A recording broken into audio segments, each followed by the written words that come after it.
Just remove all the obstacles, all the challenges of his life, give him all he wants, and you will see the result in no time. What is the best way to spoil a good public speaker? Just give him a PowerPoint tool. And instead of carefully planning the structure of the speech, working on body language and vocal variety, thinking about polishing his messages, he will fire up a presentation wizard, and voila, the presentation is almost ready. What's left is just come up to the stage and read your slides from the screen. Mr. Toastmaster, fellow Toastmasters, and welcome guest. Here's the good news. We already know how to do good presentations. We are kind of paragons of public speaking. Now our task is a little bit more easy, not to spoil our precious skill of public speaking. Let's talk about presentation and delivery of good slides and good presentation. Let's start with preparation. Usually most of the slide decks I have seen suffer from the common mistake.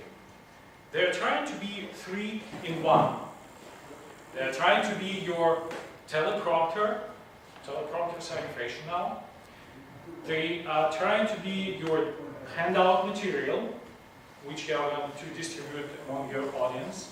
And they are trying to be an illustration for your speech.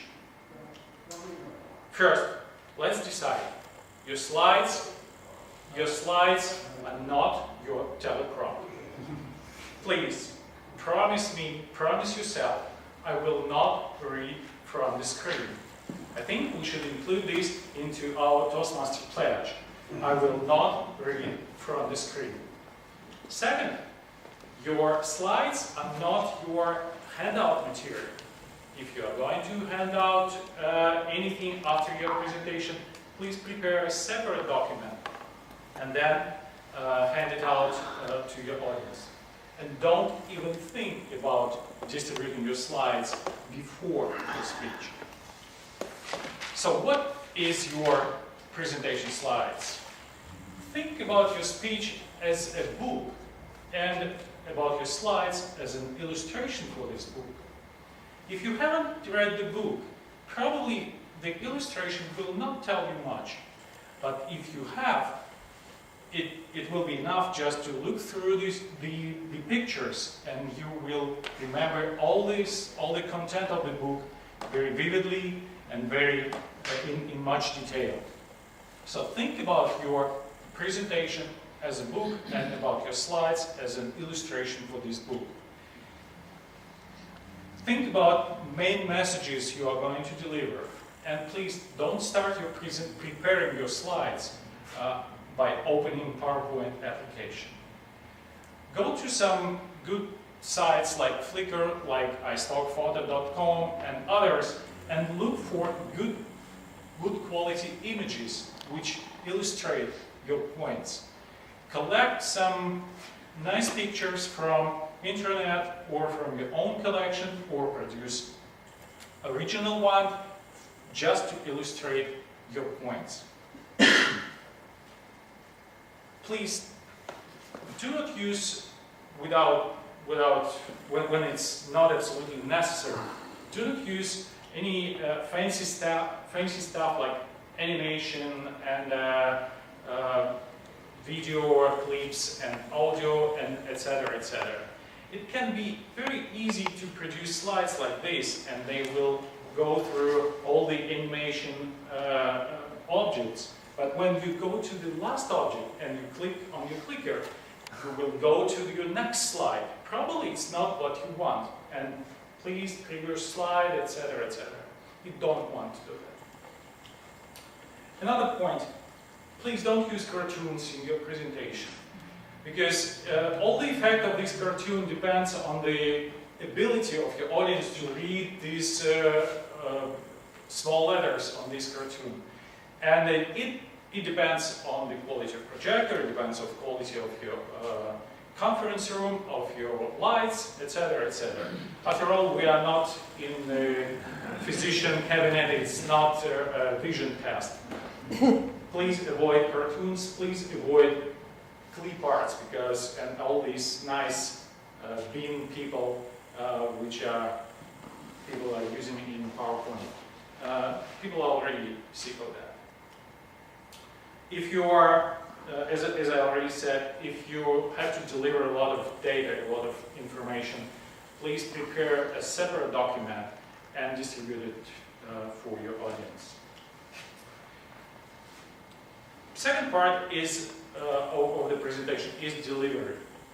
First of all, you have to decide how to bring your slides to the venue, to the conference. First option is to bring your laptop. Probably the good thing about that is that you can be ready, you can check all the fonts, all the pictures, and you can be sure that it will show what you intended to show. On the other hand, you have to connect this laptop, you have to bring all the necessary pieces of your laptop, all the connectors, and it usually disrupts the normal flow of the conference, as you have just seen. The second option is to bring your slides on an USB stick. It's good enough, but sometimes the presentation people and conference organizers, they don't have right version of the software or right version of the fonts.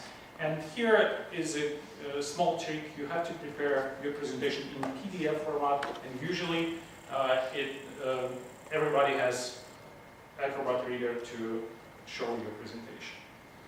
Third option is to send it by email and ask the organizers to check if everything is correct. So these are three options, and choose whatever works for you. When you are at the venue, please test everything. Test all the connection, test all the batteries, all the power source. I can easily imagine, because I experienced that, when on your third slide, the screen immediately goes flat, and you have to think what just happened. And then you realize that your battery just gone dead. Don't turn the lights off. Usually we have good projectors now, and you don't want your audience to fall asleep. And please, don't read your slides from the screen. Don't read your slides from the screen. Don't get me wrong, PowerPoint is not an evil. If you use it properly, if you don't let PowerPoint to rule your speech, you will have good results. Just don't let PowerPoint to spoil a good speaker in you. Thank you.